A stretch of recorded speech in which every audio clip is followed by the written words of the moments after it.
No, they have the new version of Zandvoort. Oh, of Zandvoort. Yeah, yeah. Yeah, it's a matter of time before somebody either gets the model or rips it from F1 2020 or whatever, you know. Yeah, I feel like it's going to be a rip.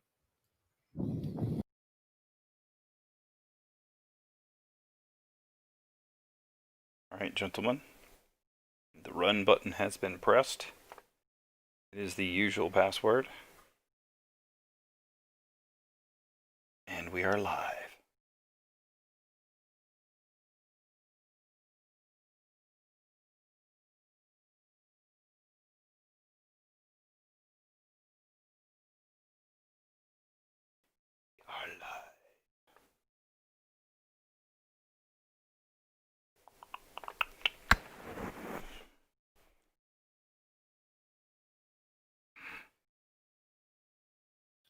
I was compelled to say joining now, like we were doing a driver swap. Oh, is that a thing? Yeah. You do a driver swap? I haven't did When- that yet, so I think that'd be really cool. In the 24 hours of Le Mans that we just did, you have to coordinate that. So one driver pulls to the end of the pit, and then they say hitting exit, and then the next driver hits join as soon as they leave, and then there's a timer that counts down, and you go to the very end of the pit lane again and wait till the timer expires, and then you can leave. Ah.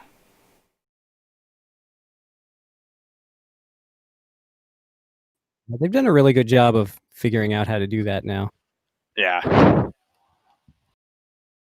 It worked way better than Spa.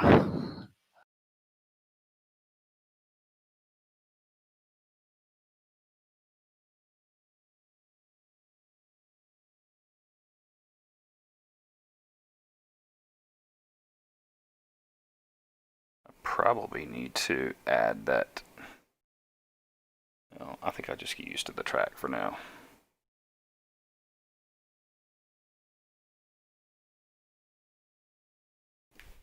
Was there a lot of changes that you made to your config? To the setup? Yeah. Yes. Yeah, I can post one. Which car are you in? I'm in the Audi. Audi. All right, as am I. So I'll post mine. Which one was yours? Well, do they work in any of them pretty much? No, No. they're all Okay. different. That's what I was kind of thinking. Yeah, I have one for the Mercedes. Ah, okay. I'm glad I didn't load that one then.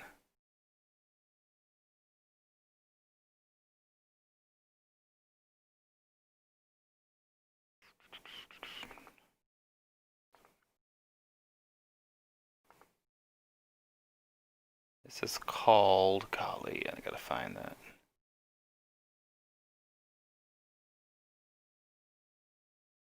URD. This is the URD T5 Aura 2018, is that right? Yeah. Okay, cool, thank you. And you're gonna post yours up, Pasha? Yeah, I'm getting to it. Sweetness. Let's see.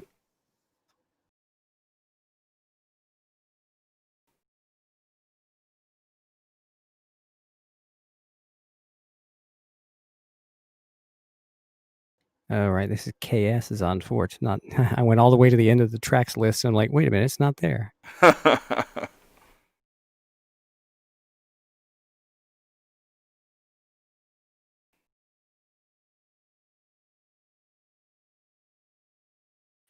There's an easy way to find the folder through Content Manager, actually. You know, when you hover over your car, you have those three buttons like manage, car, blah, blah, blah. The top one is manage setups.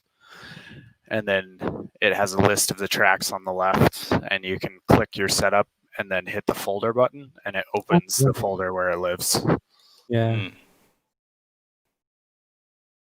Interesting.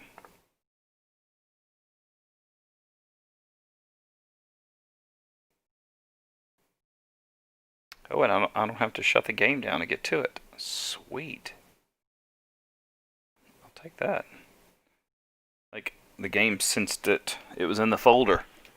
All I had to do is refresh. Nice.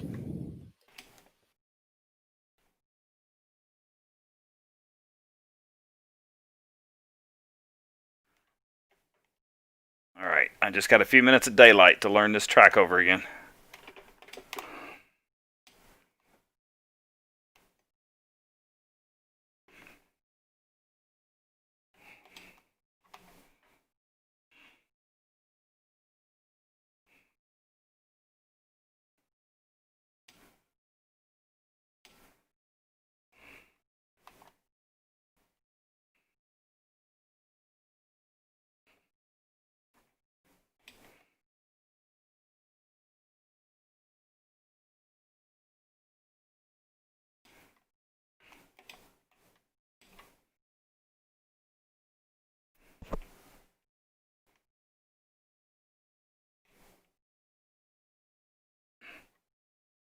Funky corner.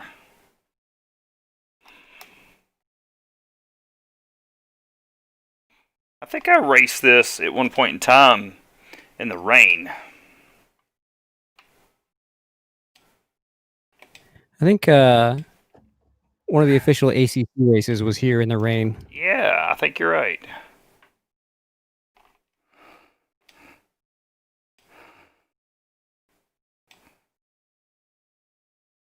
Of course, now they're getting ready to have realistic rain effects in AC. Oh, they are? Yeah, That'll it be looks the next big amazing. thing for shaders patch. Really? Yep, realistic rain, puddles, mirages on the ground, everything that has to do with water coming out of the sky or on the ground. It's going to be part of AC now. Because why not? Sweet.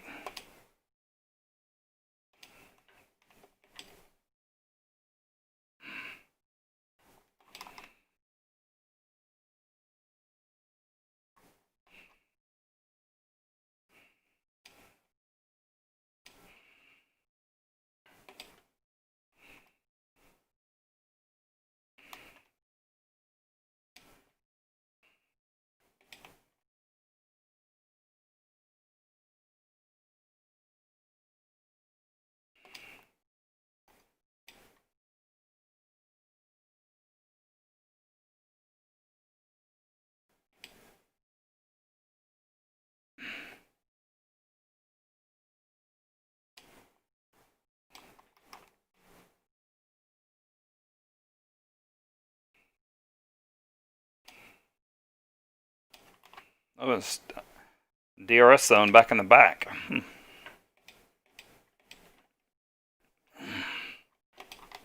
Yeah, they consider that the back straight.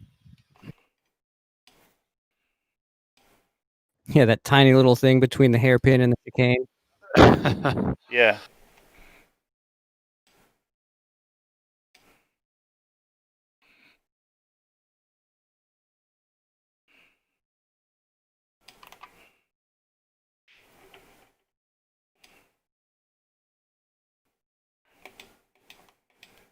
It's funny, Adam. I've got a overlay up that tells times, road. Oh crap! I wrecked my car for that. Times, road conditions, airspeed. It's just a little thingy on the ground here, and your name is so long that it the overlay, like, you can't see your time, your lap time on it. Oh, because your name, your whole name is so long. You know what I'm saying? Yeah.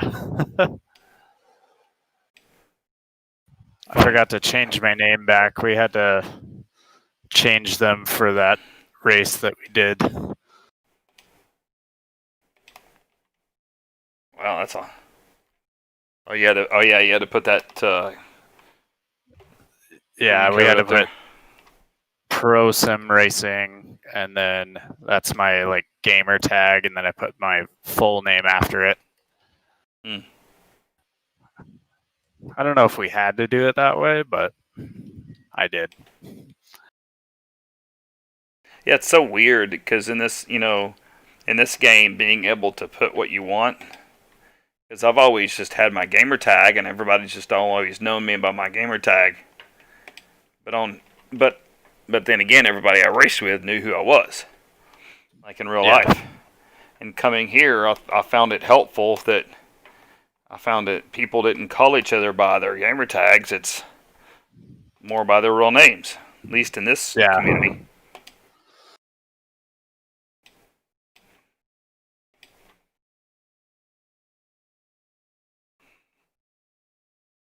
Oh, good gosh. Sorry, I'm in your way. Oh. Hello.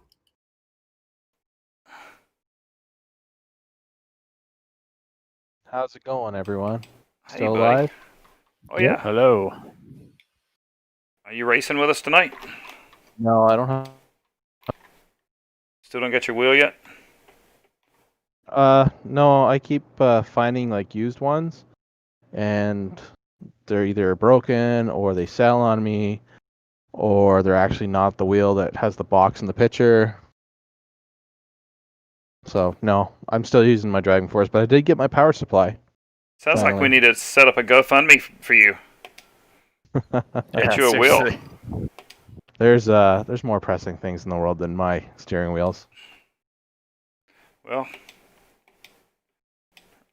I know in the previous group that I raced with, we had been together for so long that one guy, when the PS4 came out, he literally could not afford a PS4.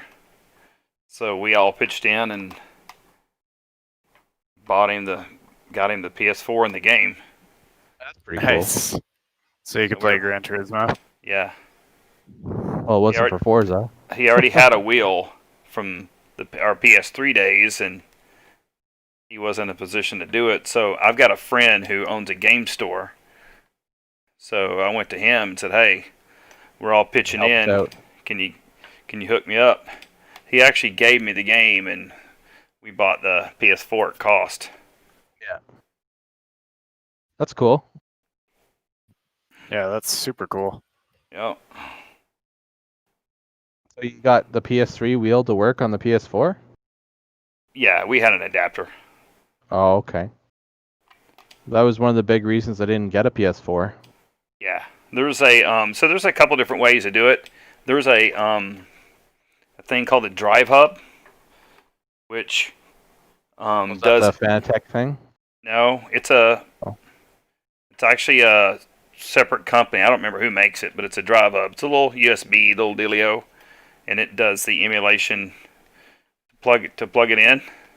Okay. And run, or what I bought. I didn't buy the Drive Hub. I found an emulator, which basically a guy had created. He took a really small PCB board, about the size of a quarter. Both sides had inputs for USB. One was a mini USB, and one was a USB A or something. I don't remember what the details was, but basically you plugged your wheel into this little adapter, this little PCB, and then you plug the other end of the PCB into your laptop, or a PC, and then you plugged your wheel. No, I take it back. Hold on. How does that work? Wait a minute. So basically, the PC was emulating a PS4 security chipset thing. Yes. Yeah, you could flash it for Xbox or PS4, but essentially, yeah, it was emulating. So, like in my case, I had a Club Sport V2, and when you put it in PC mode, the Logitech software sees it as the Logitech software that you installed on the PC sees it as a G27. Okay. That's what it thinks it is. It's a G27. And so the PC, the little application on the PC says, "Hey, it's a G27, so you need to run." And it just worked. Yep. So the Drive Hub was easier, but me being a computer nerd, I wanted to do it the funny way. Anyway, I used that for a long time. For let's see, Project Cars, the original one, had the drivers built in. So as long as you had the game going, you would, and then turn your wheel on, it would work. But Gran Turismo, you needed a little help.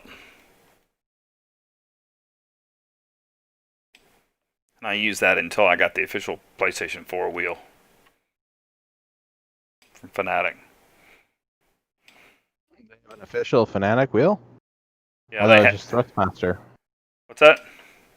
Well, okay, not the official wheel for Gran Turismo, but it's a wheel that's licensed by PlayStation to be compatible with PlayStation 4. I see.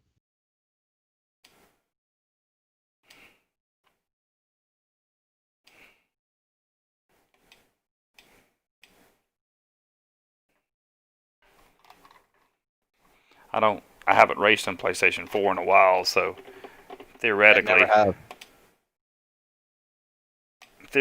could switch back to my V2 if I wanted, but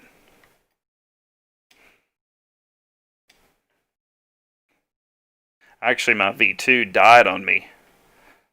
I sent it off to have it repaired. Is that the one I was going to buy off you? No, that was the one that I bought back from a friend that had issues. Whatever ended up happening to that anyway?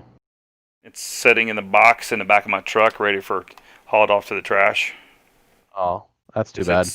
I'm not gonna bother with it. I could probably send it off and get it repaired, but it means I would have to clean it because there's something sticky all over it, and I don't know what it is, and it would take more effort than what I feel it's worth. Yeah, unless that's something that you would want to do. I don't have the knowledge of electronics to fix it. Well, no, I'm talking. It could be sent to Fanatic. Fanatic would fix it for probably.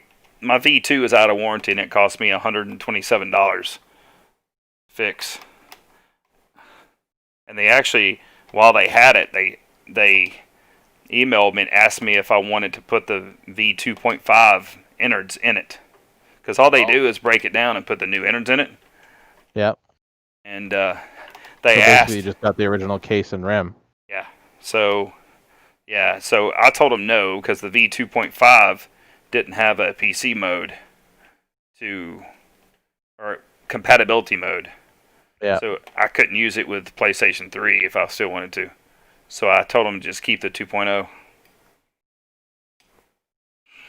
But anyway. But then there's shipping. Yeah. Unless you've got somebody I can ship it to in the US, it's close to you. The problem is getting it over the border. I have people in this just over the border that I could ship to, but I can't get there. You can't? No, the border's locked down. Probably for the rest of the year. Oh, really? Yeah. Only truckers are allowed across. You don't want to come into this shit show country anyway. It's pretty bad down there. You guys are gaining more in a day than we have in the entire country.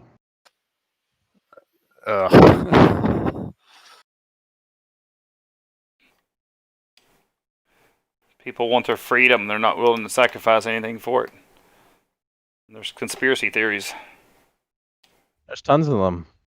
Some of it may be true. I don't know, but I don't really care either.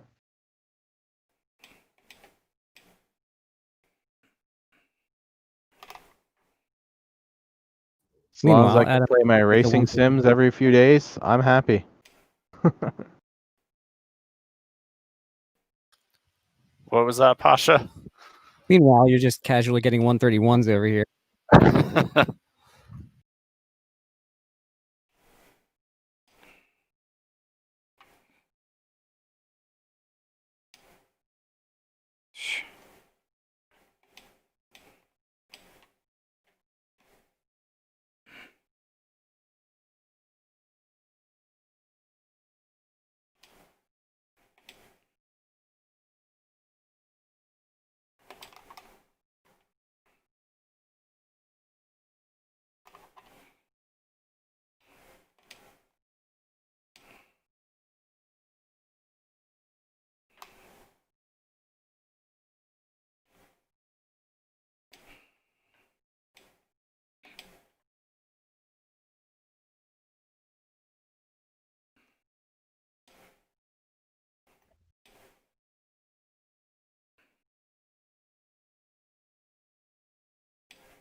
Really enjoying this little Porsche GT4 car. It's a lot of fun. In ACC. I think it is the ACC car. Or the AC car, rather.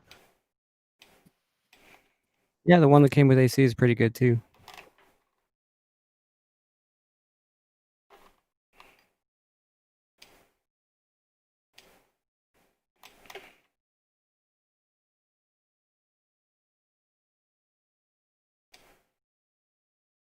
I'm just doing laps on brands, and I'm not fast, but I've never been as smooth and consistent on this track as with this.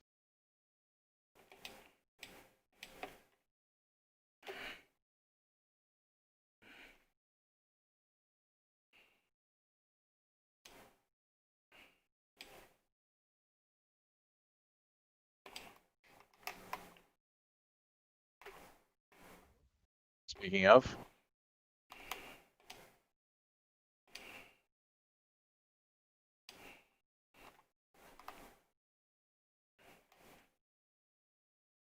How are we almost 2 seconds apart on a 1.5-minute track? That's crazy. I don't know.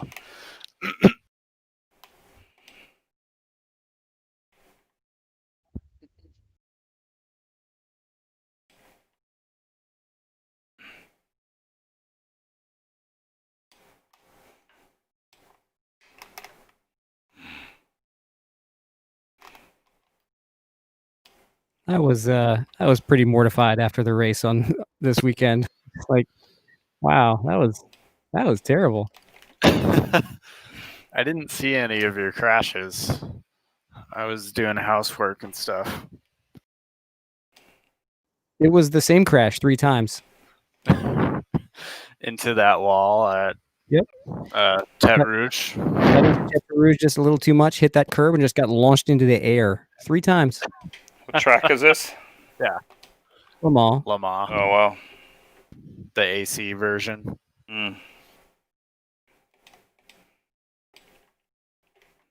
AC? Oh, it was in this game that you were racing in. Yeah.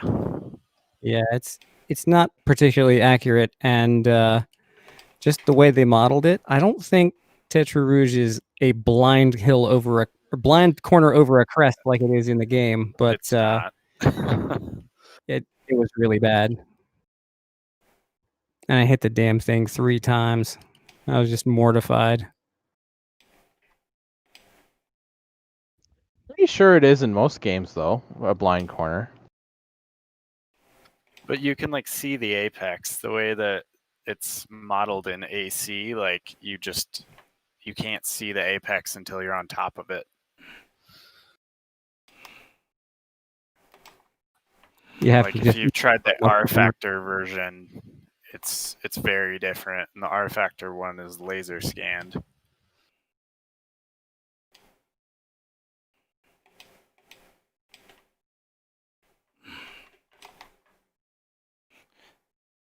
Aren't the tracks in here that are made by Kunos, aren't they laser scanned as well? Yeah. Yeah, but this Le Mans is very much not a Kunos track. Yeah, I remember that. It's a mod, and it's been around a while. Yep. I don't know that corner you're talking about either. Amazing. So it's the S bend after the hairpin. It's the one that leads onto the Mulsanne Straight. Oh, I thought you said Spa. Sorry. I've never liked that section. I've never been good at that section. I screw that up more than any spot. Yeah, so that's where Pasha is talking about. Yeah, I never can. It's almost like it's a funky curve through there, and I never can get it right. Yeah. And then we figured out only towards the end of the race that our suspension was too stiff, and that's why we were all getting launched over the curb. Oh, so it wasn't just you, it was your entire team? I wasn't the only one who had problems there, but I was the only one who had a hat trick of crashes in the same place. Did Chris crash there too? Yeah, that was the first. That was his first incident, like right after he started his stint. And then I don't remember whether it was the next lap or like I think it was while he was coming to the pits from that he got caught up between two GTs and they like sandwiched him, and he hit the one in front. The one behind him hit him, and he like spun into the pit. He was like, "I'm done. Screw this. I'm getting out." And everybody's like, "No, no, you just got in." You literally can't do that. Is this Chris Hay you're talking about? No, No. Chris is in the group. Chris But he Saucier. he stuck it out, and he came into the pits and repaired the car and got out and had a really spectacular stint after that. But it was just like he was so discouraged because he just jumped into the car and immediately started having problems. He was like, "No." I know that feeling. He was fine after that. Me, on the other hand, was 3 hours of disaster. But you toughed it out. But Yeah, as like it turns only out, one incident. I had the longest single stint behind the wheel because I did basically all my driving. James was like, "Just do your entire like time allotment, and we'll maybe be on schedule at the end of it." I'm like, "All right, great." So you did 3 hours at one sitting? Yeah. Yep. Jeez. Aren't you married? Beast. Yep. Oh, Not trust anymore. me. No, I negotiated for that day pretty far in advance. Pretty much like as soon as we started talking about doing that race, I was like, hey, so guys are talking about doing this race. Is it okay? It's like 3 months from now. Oh yeah. Yeah, it was. I was definitely not going to just spring that on her. Like, hey, I don't know what you were planning to do this weekend, but I've got a sim race. Yeah, that would not fly. Not at all. I am not that dumb. Mine tells me just to go down to the basement.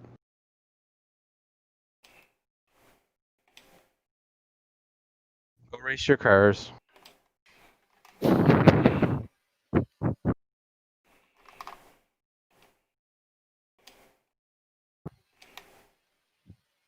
Is that where your setup is, Pasha? In the basement? Yeah, I'm also in my basement. Yeah, Hmm. which is funny. We're way up on a hill, so like our front door is below the street level. So like our second floor windows in the front are even with the street, but I have a walkout basement. Oh, nice. So it's like you're on the first floor. Right. So you look at the front of our house from the street, and it looks like a one-story house because the front door is below the ground. But then you go to the back of the house, it's 3 stories tall. Yeah. I like houses like that. I'm in my dining room. Nice. Never use it as a dining room. Oh, and I just screwed up my best lap. Ugh. Okay. I think this track got like a custom sky because the sunset here is incredible, and you get to see it like just as you turn onto the back straight here. There's this huge orange cloud lit up by the sun. It's like, wow, that's really nice. I think I set the weather to some clouds. Something like that. Yeah, it's like the perfect amount. Just the right amount of cloud. I like putting cloud in it because it showcases the sky. You know what I'm saying? Yeah. Right. Especially at sunset. Yep. And considering that's what we got going on, it only makes sense. Okay. I like soul weather like I like my orange juice. Some pulp. Some pulp. That's awesome. All right. Fuel. So 20. I'm at 32 liters. 32. I think that'll be good enough for the Audi.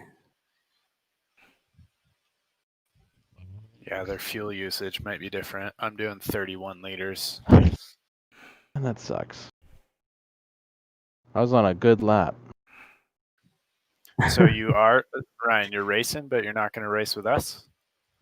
Just turning hot laps. Okay. You don't like us no more? I don't have the cars. Oh. Shit. Oh. We can solve that problem really quick. Yeah. I can send them to you. I spent too much on car parts for that project car this week, so Dude, and tools. you should have said something. We could have solved that problem. I mean, it's too late now, obviously, but It's not a big deal. we can easily solve that problem.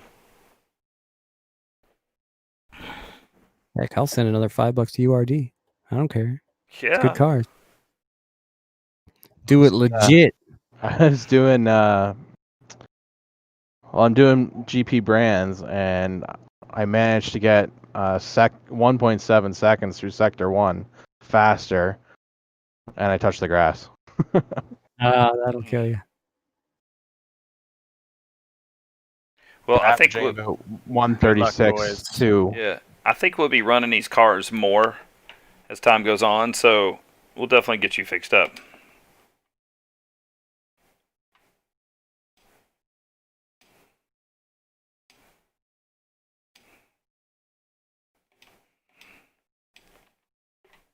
It's just not payday yet. I'll probably get it soon. It's Friday payday. Tomorrow actually. Oh, nice. Thursday. Well, but I dropped like $1,000 this week already on different things, so. Oh. That'll hurt. Well, that's wheel money.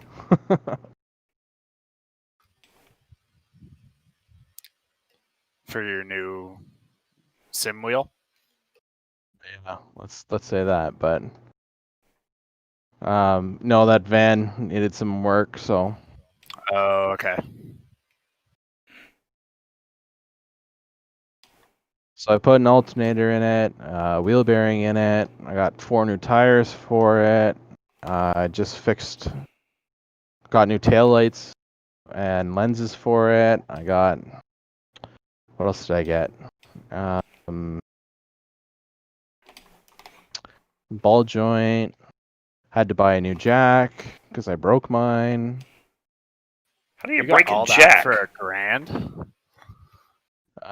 Well, I buy secondhand parts, or I reuse where I can, or okay. make things. How do you break a jack? Those are steel, man. Twisted.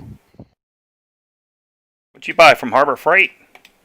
It's pretty much the same thing, but yeah. Oh, I've never seen a jack twist. Oh, I have. I've seen good jacks twist.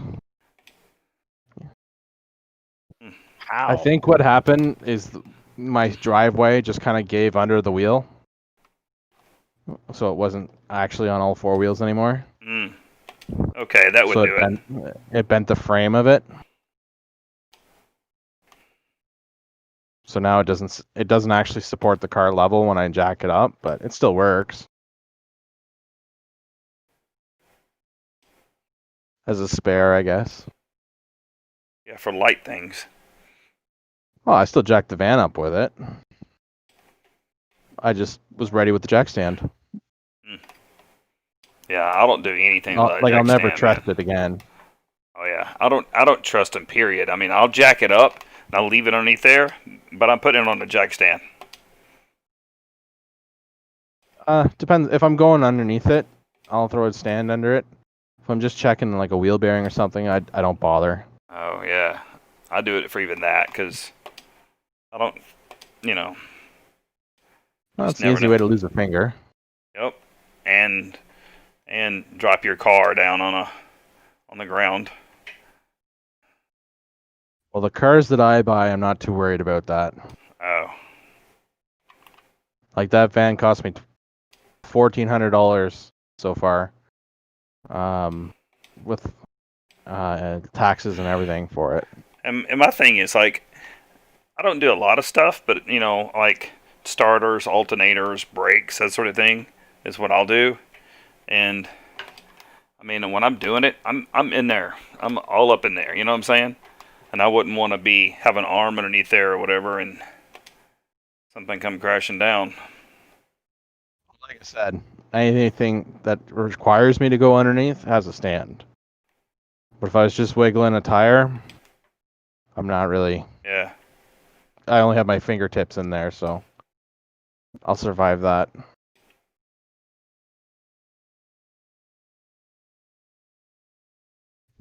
And it just comes from having to be quick in the industry, Yeah. so. Yeah, true. Well, I've got a cousin who lost half of a finger in a press. That sucks. All about safety.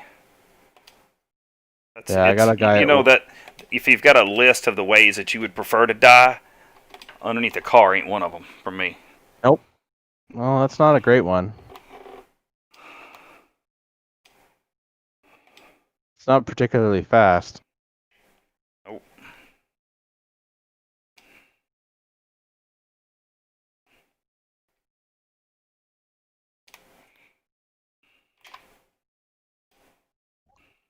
Hey, I finally broke 137s. Nice. I'm just not. I like how these cars I like them to drive. They're fun, but I have seriously always sucked in them. I am not fast at all. I don't know why. I don't know if it's the tracks or what. I'm just not fast in these cars. But they're fun. default You really setups are gotta not trust good. the downforce. Do what? Don't trust the downforce. You really gotta trust the downforce in the corners, yeah, and you set up. Try to eliminate as much understeer as possible. Yeah, the default setups are not great. Yeah, they're horrible. See, That's my problem. I'm not a good setup guy. That's why you, Pasha, and I. Okay, well, good. I will expect to see a setup every time we drive these. No, I won't expect it, but I will look forward to it. I'll post what I get. It won't be good, but it'll be something. If it can make me quicker, it must be okay. Well, you're ahead of me, so that's saying something, Bubba.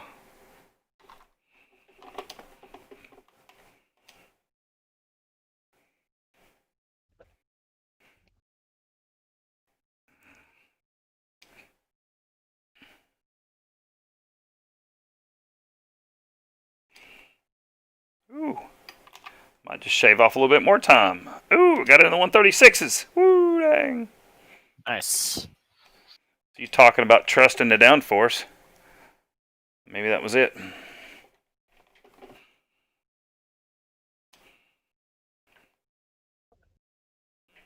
See, and every time I trust the downforce, I go wide. Urgh. Do still have to brake, though. Well, yeah.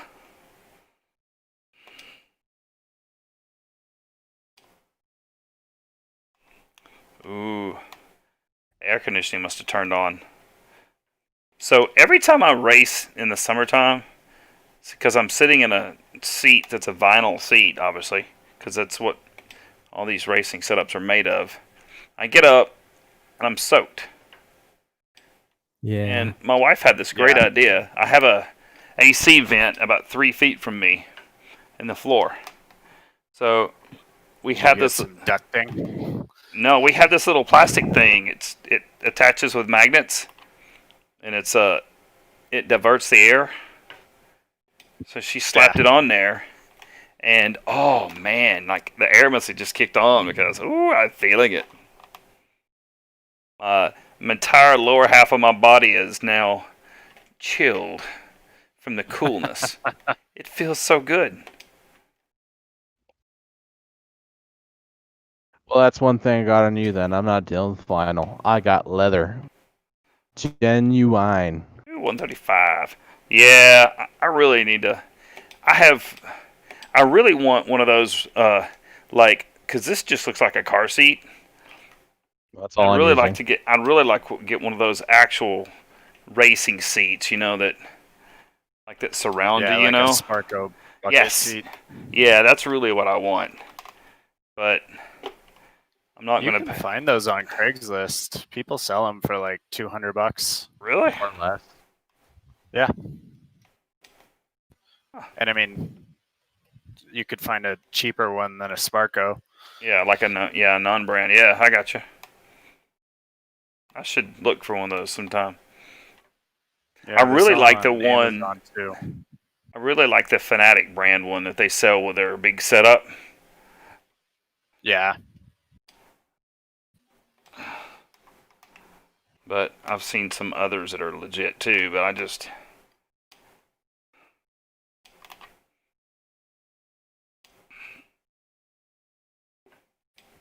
I got a GT Omega seat, and it's pretty comfortable, but it's not the best thing in the world. Yeah.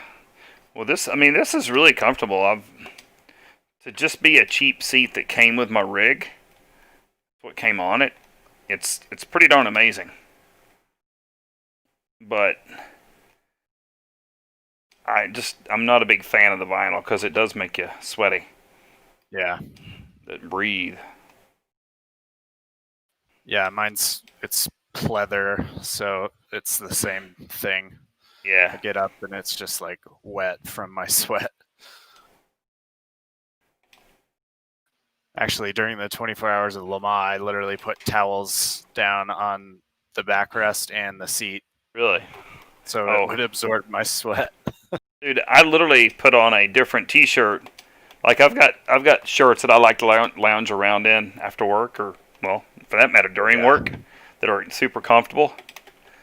Like, so I went up and grabbed just a T-shirt that was in the closet and a different pair of shorts just to race in, because I know I'll put my good stuff right back on when I'm done. Yeah. But what I'd like to do is have one of those awesome racing chairs, racing seats, whatever, and actually get a like somehow rig up a 5-point harness on it. That would be cool.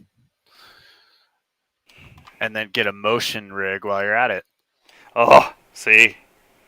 Yes, I would love one of those. I know there's what is it? Something racing. Next Level Racing makes an add-on that it's just a base that would run it, and I could probably, because this rigs, you can put any chair on this rig, so I guarantee the base would fit right down in there.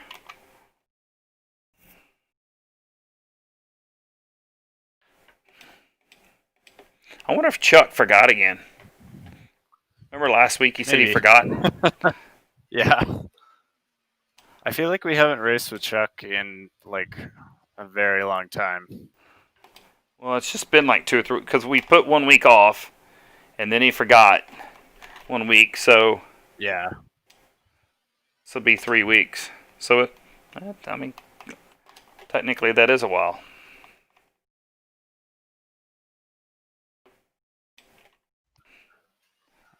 I wanted to ask him if he's going to Road America this weekend. Is that this weekend already? Yeah. Dude. I was there last year, and it was amazing. Yeah, I would love to go to that. Yeah, I want to. I've been to 3 different tracks, I think. Yeah. I really want to go to Sebring one year, and then Daytona. Yeah, Daytona would be awesome. Yeah, I've got a relative that lives near Miami, but it's not very. That's a couple hours from Sebring, but. Got a message from VIR saying they're not going to have spectators at the August race. Oh, they're not. Oh. Guess it's just as well I never bought the tickets because I was kind of waiting for word about what they were going to do with the race, and now they're like, nope, no spectators. Well, that was it's so weird. The Daytona race where it cranked back up, there was no spectators, but there was a decent amount at the Sebring race. I noticed on the cameras, because people were wearing their masks and the most part doing their part. I think it's easier to do when I think they only had the campground open for Sebring. And so people were just like coming in their campers and standing on top of those and not really mingling. Plus it's Florida though, so nobody's taking it seriously there. That's a very good point.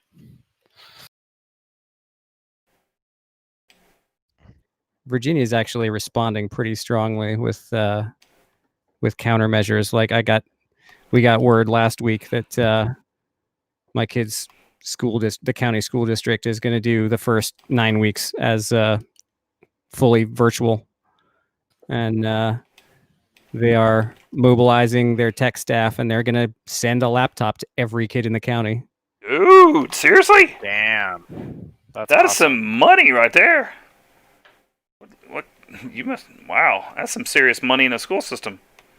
It's a weird county. Like, it's the one that surrounds Richmond to the north, and there's like all the super crazy rich people live on the west end of it, and a lot of the poorer neighborhoods are on the east end of it. But kind of it evens out enough that the county as a whole has a big old budget to do stuff. Yeah. And so yeah, they're like, yeah, we're gonna do the first 9 weeks fully virtual, and we'll be sending word about getting a laptop to every kid in the county. Wow. By August.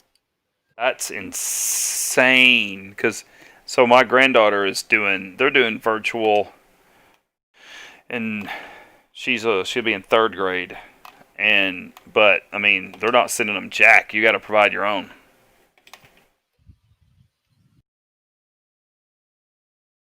And I even I feel like nowadays that's acceptable though. Like, who doesn't have a computer with the internet access? You'd be surprised. You'd be surprised. A lot of people have mobile devices that don't have computers. So, like, friend of mine, is a IT director at an architectural firm in downtown Nashville, and they hadn't planned to go to this degree, but once the pandemic hit and the decision was made, their phone system was already mobile. They were already phone system was in the cloud, so that was an easy fix. But there was one day where people were because they hadn't changed their workstations over to mobile. So there were people that were hauling out computer monitors and desktops and keyboards and mice out so they can take it home. And no joke, I'm not kidding you at all, they had 2 requests. 2, hey, are you going to provide us internet? Because I don't have internet at home. Kid you not. Wow. They were, they had mobile devices and they only used wireless internet, cellular. Yeah. And of course, I mean, they said no, they weren't going to do it. They'll provide them the machines, but that's it. Fortunately for my company, when somewhere along the line before I got there, they had decided to go mobile for most everybody, especially in IT. So most of the people in the company, there was very few people that had to make any kind of adjustment, but most everybody already had laptops and whatnot. Matter of fact, I remember my first day. Well, actually, when I interviewed, they showed me where my seat would be.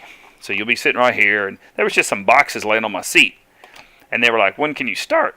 And I was like, "When do you want me to start?" He goes, "Well, I was just messing with you, but because we got to get your stuff first." So there was nothing there but a few boxes. It was just used for storage. But when I came in the first day, I had 2 brand new 27-inch monitors doubled up side by side sitting on the desk, and then a brand new, because I looked it up, Dell Precision mobile workstation. And they spared no expense either. This thing had the top of the line Core i7 processor with 16 total threads, 32 gigs of RAM, and a terabyte of NVMe. So nice. They were, this is how they take care of, at least for the IT department and ops. Then you took that home and put ACC on it, right? Nah. This is No, I'm not going to admit to that. no. Well, no. I would, being in IT and being a former IT director, I know how dumb that would be to do that. Plus, with us being a bank and the regulations we have to follow and all the security that's involved, no way.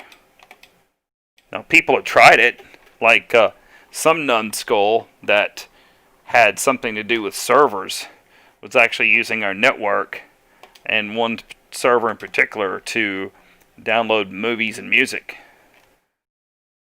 and then copy them over.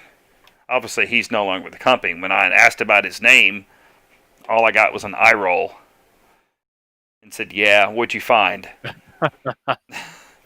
So that was pretty much normal and par for the course for this character. But no, I wouldn't. I mean, I just thought it's funny because my previous company, to get anything new from them was like pulling teeth. Yeah. Especially, I mean, I was able to kind of pick out what I wanted, but I knew that I had to work within a budget. So, like, the last workstation I got was about 1.5 years before I left. And I was already buying other people's workstations. And so I just I added one in, and it wasn't too much more than what the other folks had. It only had like 8 gigs of RAM, and then I did get SSD in it.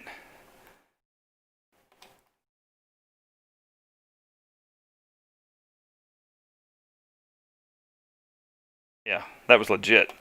I'd never owned a Precision workstation before, and I knew what kind of power they had under the hood. And is that a laptop or is that like a tower? It's a laptop, but they make with Dell, they have they got the consumer side and then business side, and it's for the business side they have the Optiplex, which is their mainstream business, but for their high level business, it's called Precision. And whereas it's either Optiplex for the desktop or Latitude for the laptop for mainstream business. But when it comes to the high level business, it's Precision. And that's either desktop or laptop, depending on what kind of which one you want. But the cool thing about it is with Precision, it doesn't matter. Like, you're not taking any hits in performance if you choose to get a laptop versus a desktop, if that makes sense. So like, it's kind of a known thing. If you choose a laptop, you're going to sacrifice performance for that mobility, but not with a Precision laptop. With a Precision laptop, it's basically a desktop replacement. You're getting the same underneath the hood. But I did take it apart. Like the first or second night, I whipped up my handy dandy iFixit screwdriver and took the back off because I wanted to see, how it, I mean, I'd seen in laptops before, but what makes a Precision? Wow. The entire case is made of magnesium. Hey, I know about that stuff. Yeah, it's very durable. Yeah, I work with it every day. Just don't set it on fire. Yes, exactly. Don't set it on fire. Yep. That's fine. But it's just don't let it burn and then put it out with water. That's the problem. Don't let it what? If it catches fire, don't use water to put it out. Don't use water. Yep. Yeah, but I mean, you can pour water on it; it'll be fine, and it can burn, and it'll be fine. Just don't put it out with water. Because it manages to separate the oxygen and the hydrogen. And it just fuels it. But yeah, back to the original thing. I mean, it's really common. You wouldn't think about it in today's age, but it's really common for folks to just be rolling either mobile and not even having, an actual internet provider. I forgot a lot of what we were talking about. My aunt and uncle are searching for apartments on an Xbox right now. On an Xbox? That's what they have. She's doing what now? Wow. Looking for apartments. Oh, on Xbox. Oh, wow. Yeah.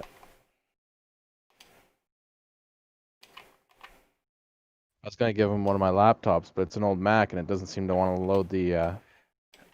Well, you Internet. think about this. I mean, if you're in a generational spot of you don't have kids and you're not into streaming, I mean, really, there's not a use for internet access because just about any mobile phone you get is going to have internet capabilities, right? Yeah. Or in the case, at least where I live, and I don't know about you guys, but I'm sure in Virginia or in the Podunk areas of Colorado, you've got a place where people can't get internet. I know Yeah. my good friend of mine who their family lives way out in so I'm in the suburbs of Nashville in a county that's a pretty good county, but on the outskirts, the closer you get to Kentucky, it's not as populated. And so just like my friend in a lot of those areas, all they have access to is DSL. There is no DSL is considered high speed, but technically it's not. What is DSL? It's phone line. Yeah, it's called direct subscriber line, but it's essentially was when AT&T went from dial up, that was their answer because they could use the same copper lines that they already had. But the thing with DSL is when you basically when you have a node, the node can only handle so much traffic because one node handles an entire area. If that makes sense. So where you could like with coax or fiber, as long as you've got the switching, you can handle it. But when it comes to copper, as they call it, the thin copper, you can only have so much. And that makes sense. She, I mean, you can have any kind of noise on the line will affect your internet access. I mean, it gets them by, and she can do work on VPN. But it's, she's lucky if she's got 10, 15 meg down. Wow. It's basically, it's just one step up from dial-up. But a lot of people, that's, when you're in a rural area, we actually, so I have property about 30 minutes from my house east, and it's in a county that very, very sparsely populated, and it's, country as can be.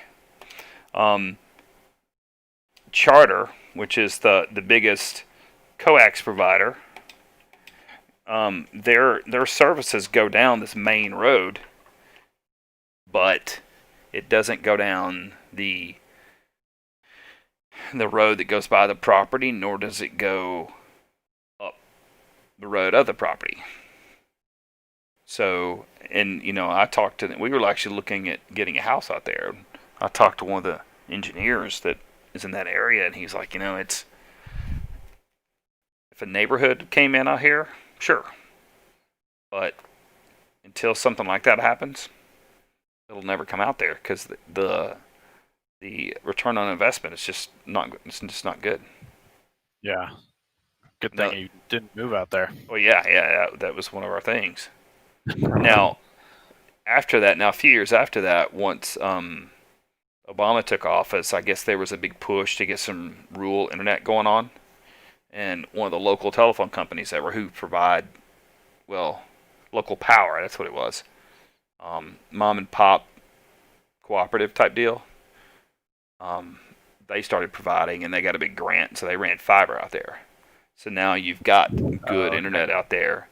It's more costly, when you compare apples to apples.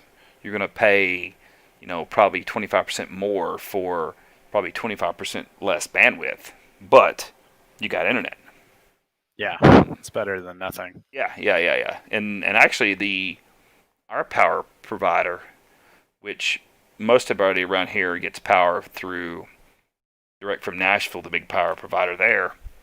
But we're so far out, we get it from a small provider, and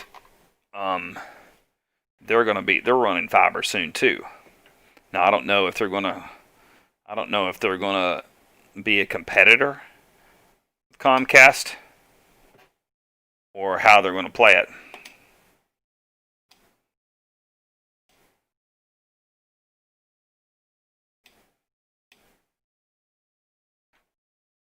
But I'll be interested to see what their prices are.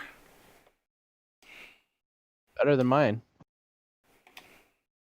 Internet up here is expensive. Yeah, it's Mobile is just for crime. It's highway robbery. I'm not a huge fan of AT&T, but I would like a shot at having their fiber, because I love my gig down, but I would really like to have more up than 40.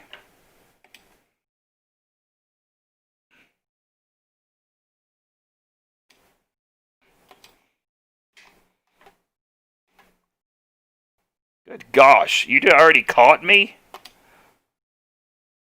I remember last time I saw you were still at the starting line, dude.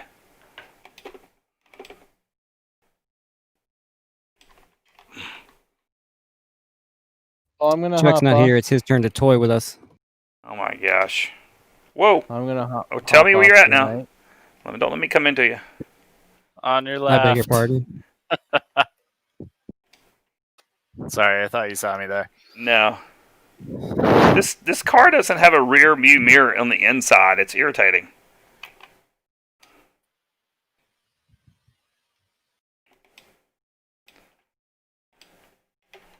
I wish it did. I think it does. Maybe Totally your view's does. just set so you can't see it. No, it's there's not one. There's not one hanging from up top. Oh jeez. Ah, Yeah, there is. there is. Yeah. Totally is. Well, it must be way at the top then, because I'm literally staring at the top of my windshield and I don't see it. So the windshield, half of it's covered by a sticker Yeah, up top. it must be way up top. Because every other car that's got one hanging down, I can see the rear view. That's weird. If you hit F11, that'll bring up the rear view. Yeah. Just like the floating one. Yeah, if Virtual I- mirror, yeah. If I could float it somewhere else instead of right in front of my eyes, I would put it up. Yeah. Wish you could move it. Yeah, I don't like that one. But, I like to move around, but I mean, so my right screen almost meets the windshield wiper in the middle. It's pretty much at that point.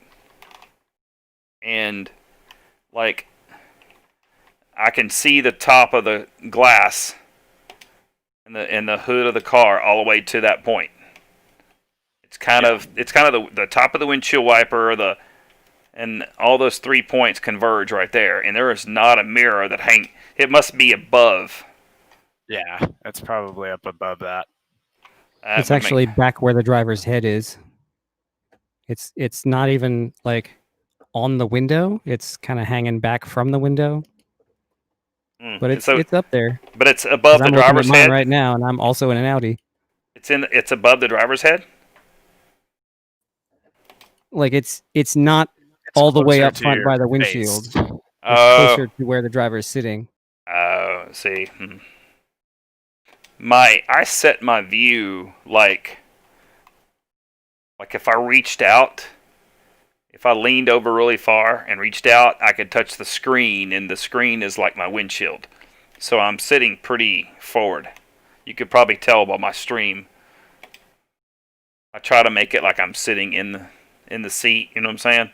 I don't. And some people do that. Some people sit back further, but yeah, I push my view back. I have the correct FOV per like the FOV calculators, but I sit way back so I can see more. Oh, well, and because I got the triples, I don't do that. I use the width. Yeah. I wouldn't do it if I had triples, but I just have the single. Yeah, but it does vary from car to car. Like the BMW GT3s and 4s, there's the mirrors right there. The Porsche GT3 and Corvette GT3, they have digital readouts, and a lot of them have digital. Yeah, Aston Martins. Yes. Too, also.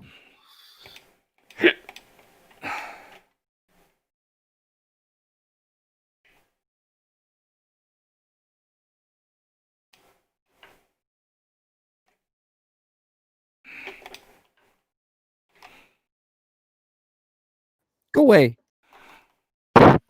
Has he caught you already too? Here to torment you. Ooh, the air came on again.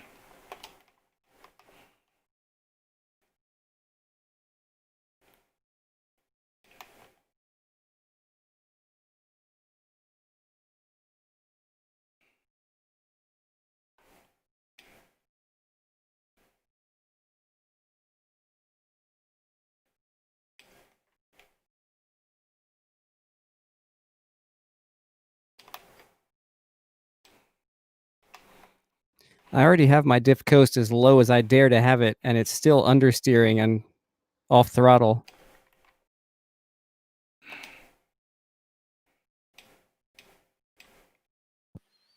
I lower my rear arrow to like 18. I think stock is like 21. That will help. And then I up my front arrow to the max. What happened? I looked at the throttle funny and it spun. Whoa.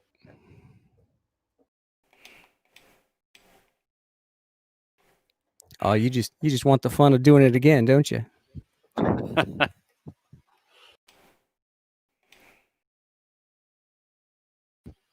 As much fun as just running laps alone is, I'd rather drive with people. I agree. I would rather do that too.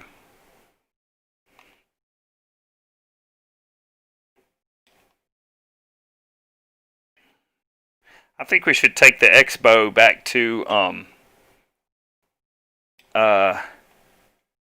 my gosh, what is that little track?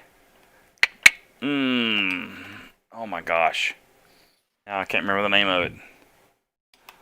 Well, Japanese track, Suzuka. No, not Suzuka. Tsukuba. Tsukuba. Yeah, that'd be fun.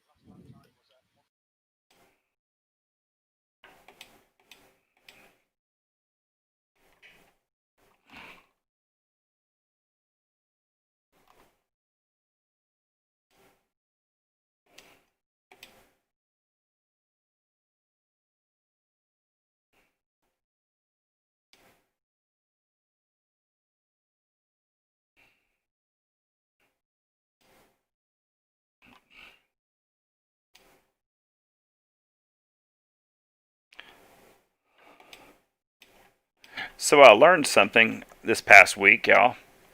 Oh yeah. The server manager that's built into Assetto Corsa, when you set a config and you upload the config, all it's doing is uploading the data. It's adjusting the config, and it uploads the track files, which are just files. They're not they're just like text documents. They're not actually files to dictate the weather and such. Versus Content Manager, it actually uploads the exe files for Assetto Corsa to run. Interesting. So, well, yeah, stock AC wouldn't know anything about doing weather stuff. Correct. So, last week when I was having issues trying to reset that room, basically the hosted site was trying to control the original stuff that was already there when it was built on the hosting site. But because I had uploaded from Content Manager in order to get the weather effects on it, it had uploaded its own exe. That's why when I was starting and stopping, it wasn't functioning, because it was controlling a different exe. Interesting. Yeah, so to do weather and for it to fully function, I can't. I can only do it from Content Manager and not the built-in Server Manager. Okay.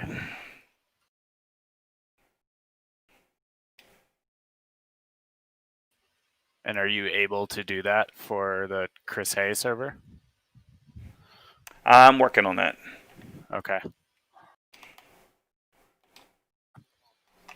We actually, Greg and I spoke after the next day after last week. He made a suggestion. Since he has the bandwidth, he's got a fiber gig up and down pipe, and he's got hardware in the form of, I guess he's got, to some degree, has some hardware. And if need be, I mean, I have a full extra server I can send him. But theoretically, he's like, we could use my bandwidth. He'll poke a hole in the firewall and let me admin it, and that way we use his bandwidth and we can do it the way we want it. Nice. That would be awesome. Yeah. Which I need to. What I really need to do is look at my numbers. I'm going to look at them after this race, see what kind of bandwidth my server was utilizing.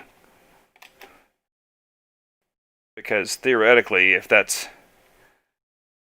not using as much than I think it is, I can just set it up here. I can't imagine that it would be a huge amount, because it's just small packets. It's not actually, it's just doing the communication. So it's not like it's huge files passing through, because all the work's been doing at the client. Yeah, that makes sense.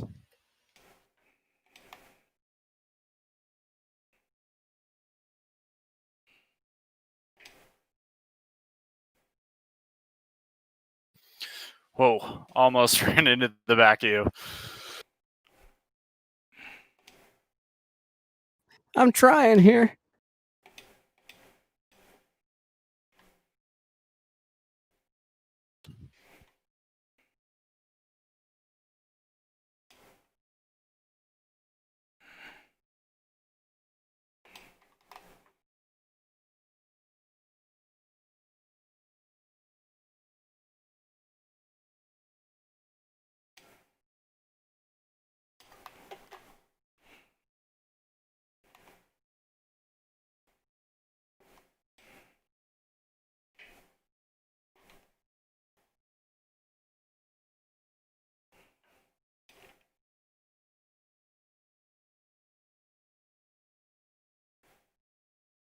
Well, you've just propelled me to 2 personal bests in a row. There you go. Just need a car breathing down your neck.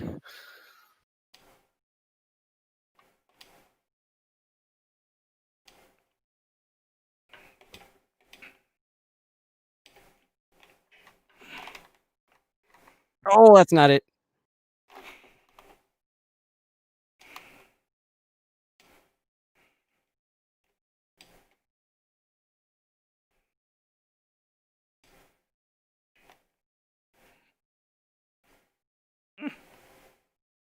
Well, I got a chance at getting the best lap here. Ooh, 134. Nice. 34.3. Actually getting accustomed to this track.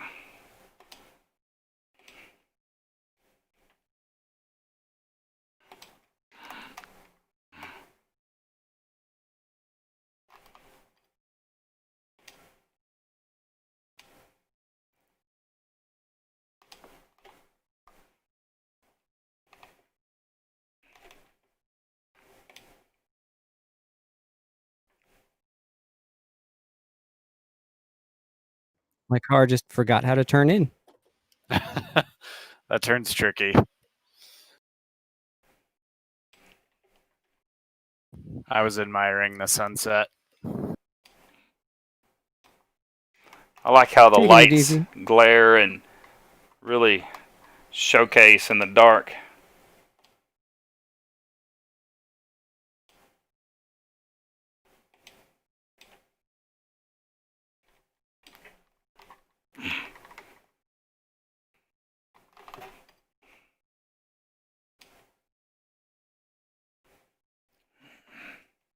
It would be interesting, if ever your AC installation gets corrupted or whatever to the point where you have to reinstall it. It'd be interesting to just do one race with just bog standard AC one more time before loading everything up, just to see how, because I bet you it would look like a game from 2014, and then you load up all this stuff and it's like, this is a new game. This is a different game now. Yeah. Well, you know what? I will actually try that then, because as soon as I get this other build finish, I'm going to redo mine. I'm going to clean out the custom loop, give it a wash and a fresh install, and I'll do that. Because part of the recovery process for this anyway is you install AC just fresh with nothing, and then you copy everything over it in 3 different places. So we'll see what it's like.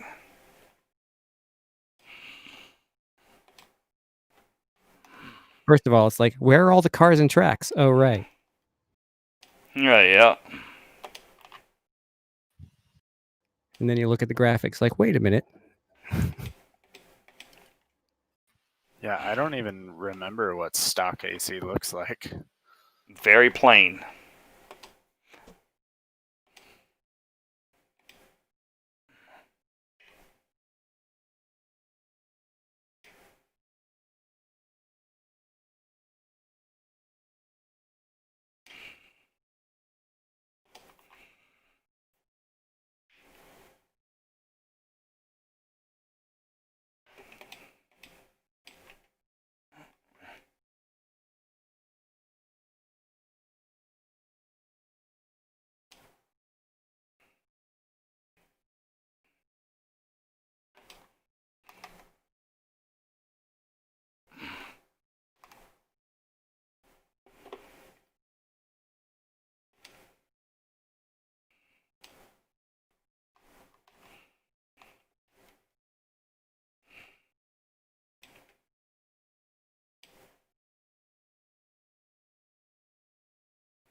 I think my tires and my brain are in a race to see which one melts first.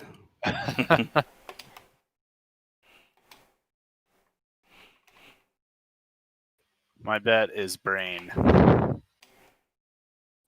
Pretty safe bet with me, I think.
Just heard a ding. Somebody chimed in.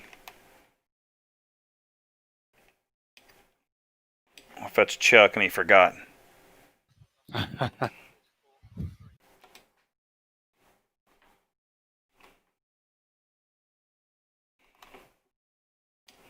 Either that or he just doesn't want to race with us peasants.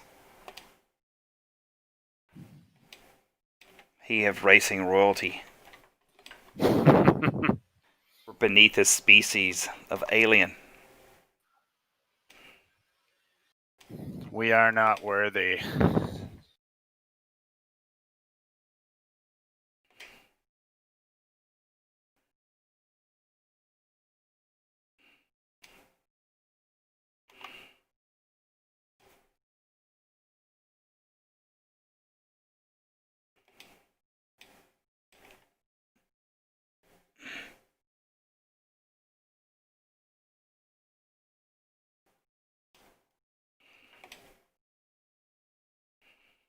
Whoa. You know what? Never look at the timer when you're in a corner. Whew. Not smart. Oops. At least I didn't hit a wall.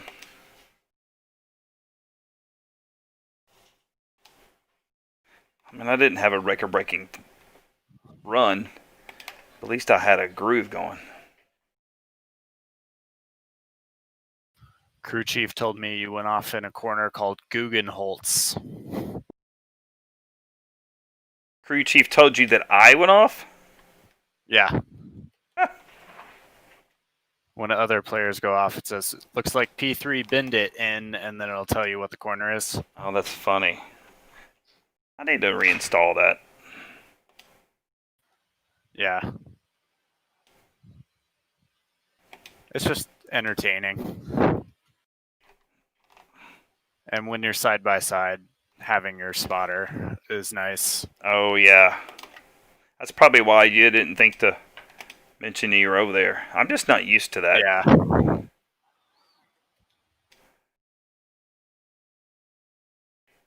Coming from GT, we just don't have those cool options.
As a small consolation, Crew Chief Jim just reassured me that I am on track for a podium. You don't say. And you get a podium, and you get a podium.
Yeah, these don't have traction control, which is interesting. As advanced as they are, they don't have traction control. Yeah. OTC, huh? They're true racing machines. Yep. Oh. Or something. My arms hurt. Yeah, my left shoulder is killing me. Well, it wasn't horrible. I feel like I've had my left bicep flexed for like an hour. Yep, probably so. There's only 2 sectors in this lap track. Yeah, it's a really short track. Wow, I didn't realize it was that short. Seems long, but... So I had a really silly idea for the next off week. If we don't want to do DTMs again, find something in the Kunos stuff that kind of looks like a stock car or like a free mod or whatever. There's a mod track that I just did a light config for called Joesville, and it's a simulation of like a half-mile bullring oval, like you find a million of all over America, and it doesn't even have a pit lane. Like, it's a pretty minimalist kind of mod, but the track is there, and now it has lights, so you can run it at night. Nice. And I will occasionally amuse myself with loading up the VRC Chevrolet, like the old IROC Camaro car. I'll just load like 30 of them and start at the back and just do like a 30-lap race, which takes, laps take like 17 seconds on one of those things. So, and the AI has no idea how to drive on the thing. So they're crashing all over the place. And it looks just like a Thursday night bullring NASCAR race. It's fantastic. Wow. But yeah, if we can pick like a free car That could be fun. that can get everybody around it, I'll post a link to the track so you guys can find it. Yeah. And like I said, I just submitted and got accepted a lighting config for it, so it now looks like a bull ring at night. And that sounds fun. It looks really great. Like, there's a half-mile track right down the road from me here, and that I've been to, and then I look at this mod, I'm like, yeah, that's pretty much the experience. Wow. So it's pretty fun. And the Chevrolet is a paid mod, but if we can find a car that kind of fits the bill in free content, then that would work too. There's some free like GTO cars that are kind of that same era. I've got a Chevy Cruze stock car. It's literally a stock car. Oh yeah, the like Brazilian one or whatever. Yeah. It just says Cruise. Yeah. I forget who put that out. It's the same guy who did the Fiat Tipo. That's super fun, but the models are expensive. There was an SRS race where people were disconnecting because their computers couldn't render that many cars. I think the texture, the 3D model has about twice as many polygons as it needs. Oh yeah. Which means it's super detailed, but when you try to run 20 of them, anybody with an older computer is just going to watch it melt. Well, but yeah, that Cruise would be fun. Yeah. Or like the I think there's a Ford Escort mod. Oh, it's one of the Kunos cars, the Ford RS 1600. I think it's more of a rally car, but it's Merkin. Yeah. Well, I have yet to get, because I can't fix this issue myself. Mm-hmm. And I thought I sent a ticket in. Where's my... it doesn't say recent support tickets. Oh, interesting. Thought I opened a ticket and even submitted it, but it's saying no tickets. I was wondering why I hadn't got a response back. I literally click submit. Interesting. Okay, well, I guess I'm gonna open another ticket. Support English. Oh, okay, well. Anywho, I don't know if we want to, by the time I get this fixed, it'll be less than a week, but I mean, Considering nobody from Chris Hayes' thing shows up, I guess it wouldn't be that big of a deal if it was just us, right? Yeah.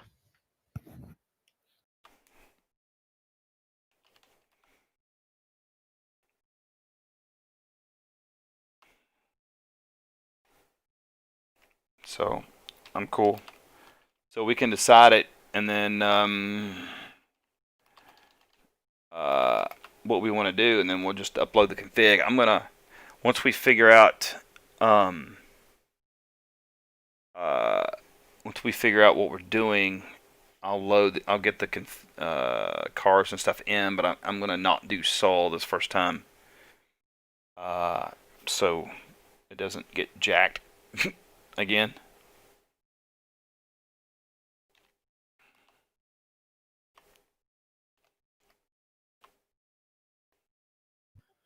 Yeah, Chuck.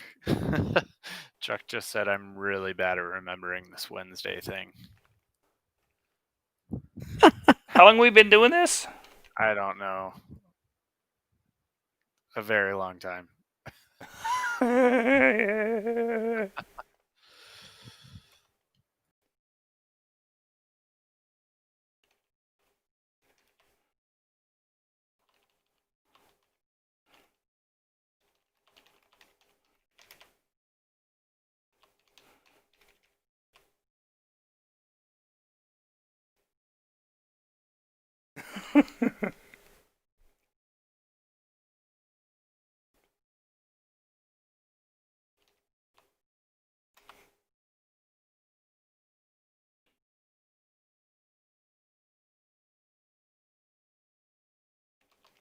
I think maybe he thinks that the race is later than it is or something. Oh yeah, maybe so. Maybe. Yeah.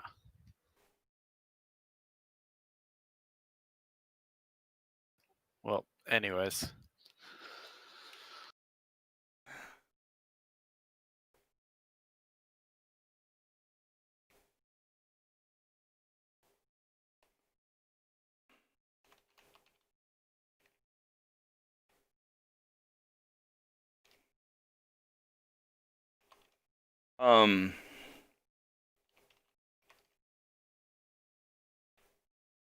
So what? So we're thinking that the expo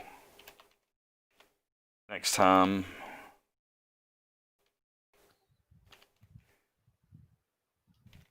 What track is Scuba cool? Yes, no. Yeah. Yeah. We'll probably be Sure. under a minute. Is that car too much for that track? Because I remember No? somebody said it was like a GT4 car. Oh, it's faster than the GT4 spec. It's like it's a GT4 car with all of its BOP taken off.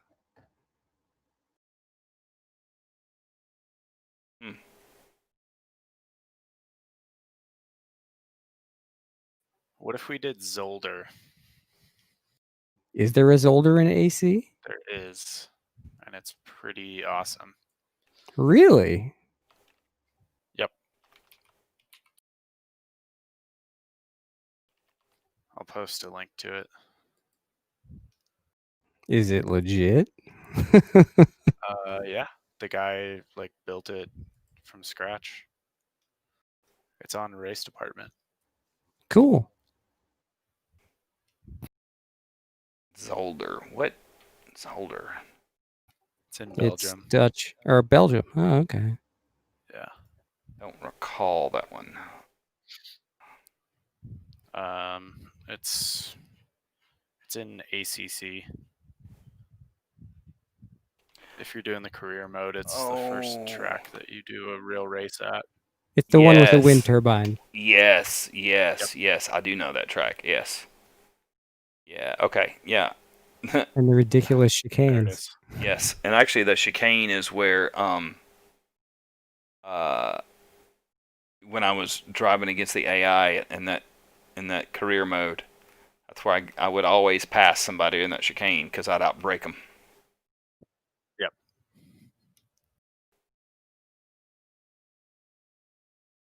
Gotcha.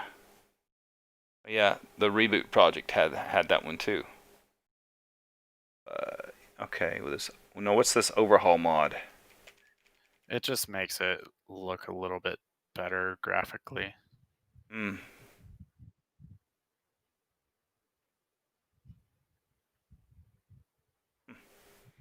Cool. I'm down for Zolder. I mean, it's kind of cool to have some of those quick straights. Yeah. Yeah, I think in that car it would be a lot of fun. All right. Well, let's make it so. I'll get the server up as soon as I can. I'm down for some Zolder. It reminds me of the Tom Hanks movie, Zoltar, or whatever his name was. All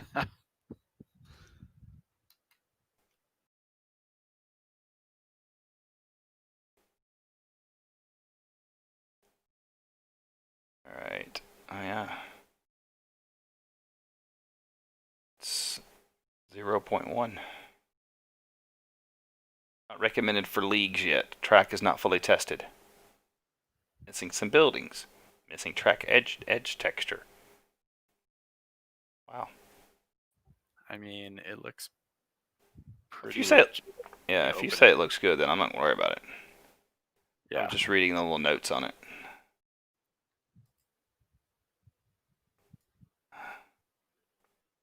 Pictures look pretty darn slick. It's definitely way beyond 0.1.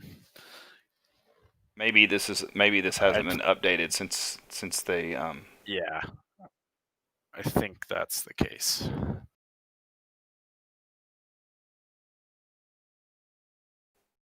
Yeah, cool. I will grab it. Apps. Something tells me I thought I already had it, but maybe I don't.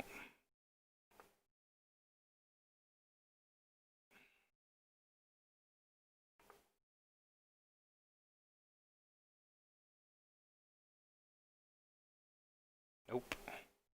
Cool. I will make it so, Bobby.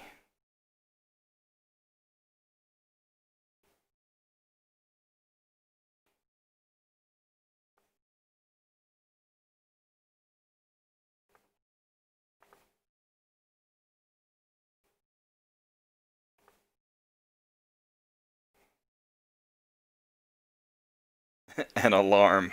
That's pretty funny. Do you have the overhaul thing running too? I do. Okay.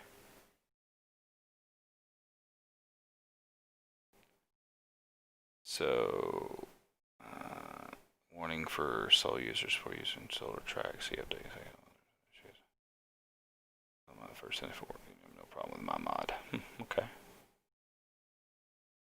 Well, that's a very new thing. All right, so let's call that Zover. So, okay, new trees, grass, new curbs. Huh, okay.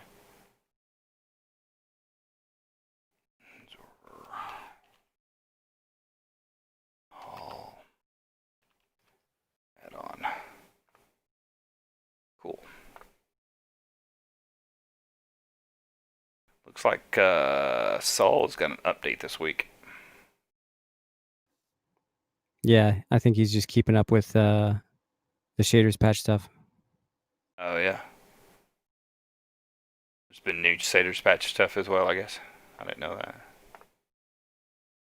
I haven't looked at it in a while. I wish they would just release the rain effects already. You want to be bleeding edge, don't you? What do you mean? Like the what do we call it? I know a guy, we call him Beta Boy because he's always if it comes out, he wants it. Yeah. Okay. Yeah, that's me. So okay. Oh wow, I'm using 146. They're on 162 already. Okay, there's no rain in this build yet. Still working on. However, there are some other new things. HDR support. Holy moly. The 162 has HDR support. That's pretty slamming.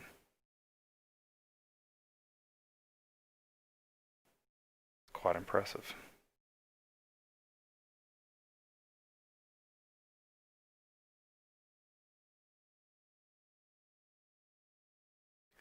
What did Chuck post here? Is this a picture or something? What's a video? Oh, he put an alarm in there.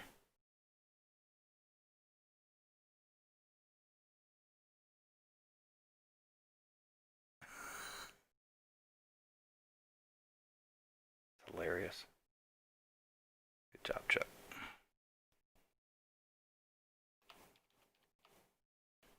While I'm at it, I should go ahead and get that car mod as well.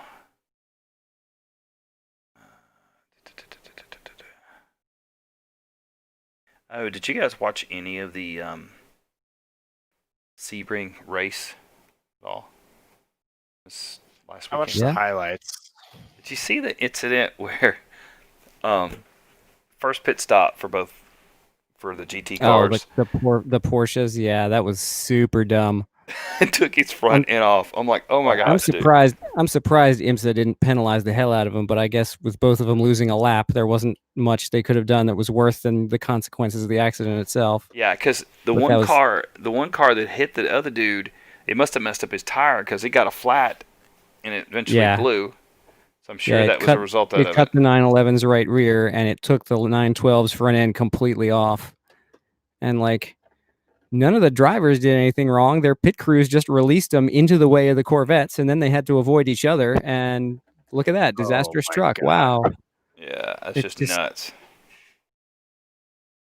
It was just the dumbest thing. Yeah, I agree. Am I missing something, or do I not see a download button on this link? Oh, there it is. It's big old letters of here. Gotcha. And this is still the KTM Expo, right? Yeah. Expo GT4 Plus. So is this not the same as the regular KTM?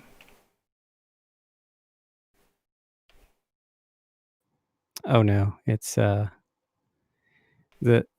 it's a new official mod developed with Kunos and KTM and the same team that worked on the car for ACC. Gary Patterson designed the model. Some of the people who he has worked with to do other mods, KTM like recruited them and said, "Hey, make this thing for us. We hear you're good. Do this," and just handed them a mountain of data. That looks like a real car, not the motorcycle looking thing. Yeah. I'm looking at the video of it. Actually, the first shot of it really looks like a Lotus Evora. Yeah, it's a legit car. Wow. Okay. Have you ever seen the road going version of the Crossbow? No. It's a three-wheeler. It's got a big honkin' motorcycle engine in the back and one giant drive tire in the back and two tires in front. And the Can-Am makes the motorcycle thing he's talking about. Yeah, Can-Am has one just like it. But the Expo that I've seen, at least in the GT car or Gran Turismo, it has 4 tires. Yeah, like it's this is wheel. a legit car. Wow. See, I didn't know that. Okay, cool. I dig it. Yeah, so this is used in the whatever it's called, SRO GT Championship. But it's a real car though, right? Yeah. Cool. I've never seen it. It's pretty awesome. It looks amazing. Whoa. If you look up GT4 America or GT4 Europe, you'll see it in the real races. Okay, and for whatever reason, it's not a zip file; it's an application file. That's strange. Oh, the installer's broken. There's a link further down the thread to get you just the zip. Oh, I was about to say, this is not what I want.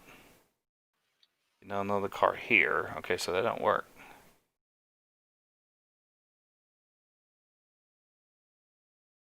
Okay, so I didn't see that. Some dude in here said terribly ugly car. I do not see anything ugly about it. So you say, wait, in the linked thread, you're saying is where it's at? Oh, there it is. Contents GT4 zip. That's what I'm looking for.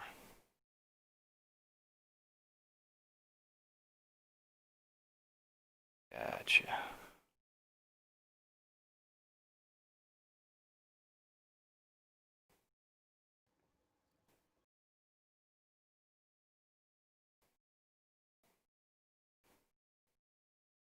That's what I'm talking about. Must be a small file.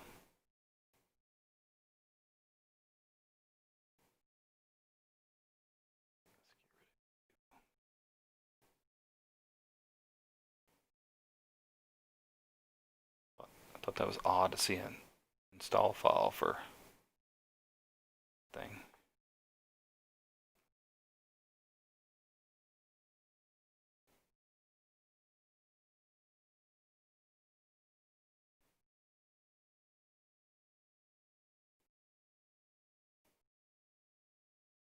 So how's the grip compare to other GT4 cars? It's a lot more. It's way better.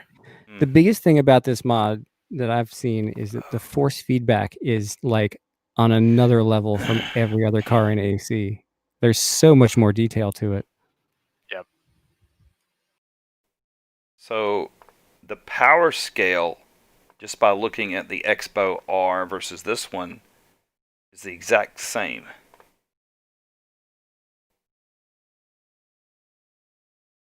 So yeah, but this has a big honking turbo on it. they haven't adjusted the scale.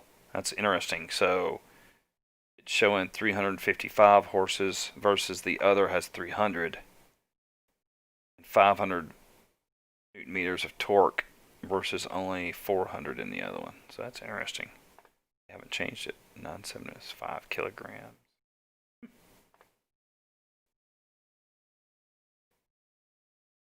I dig it.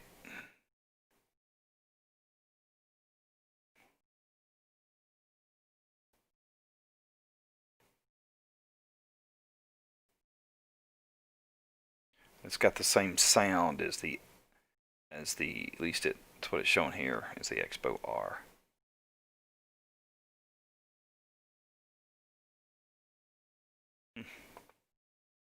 Cool.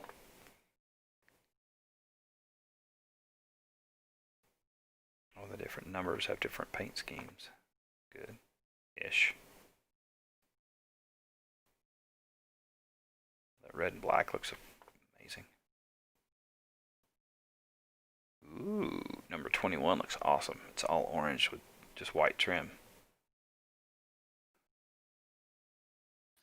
Yeah, I like number 22.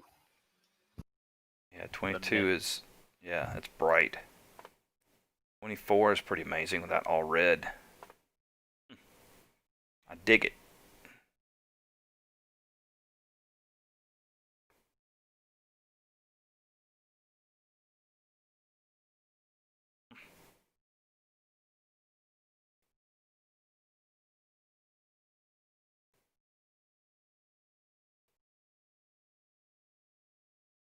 I dig it. All right. Well, I will get the track all set up as soon as I hear back from knuckleheads.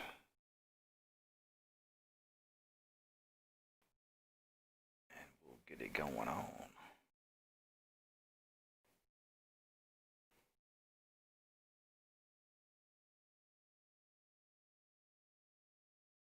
Gosh, it's been a while since I've been on Zolder too, but I guarantee you that I'm sure that'll be fun.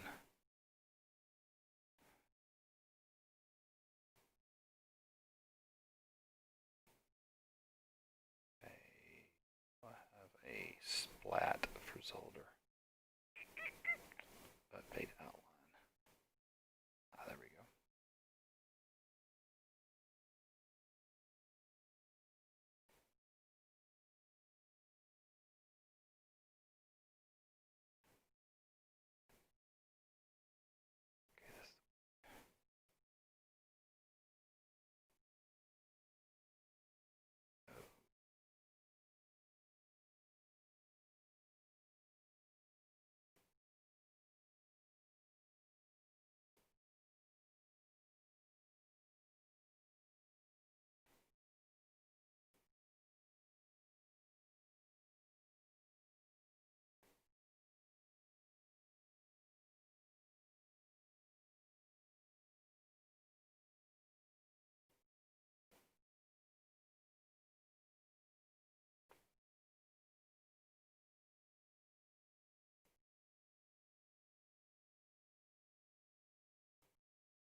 All right, guys. Well, I'm off to bed, so I'll see you next week.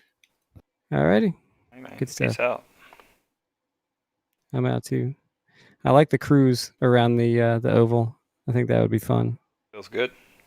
Yeah, it's front wheel drive, so it's cooking the right front tire, but that might just add to the fun. I just tried it on stream, so Cool. so yeah, it's pretty funny. We could do that. Try to drag more people in though, because it's fun with like maybe 10 cars. It's really funny with 30 cars, which is what I. Yeah, I'm sure. But yeah. See if I can drag some folks in next Wednesday. Yes, Yeah, I'll post a link to the track, and I'll find the car and post that one too. Okay. See you guys next time. All right. Peace out, dudes.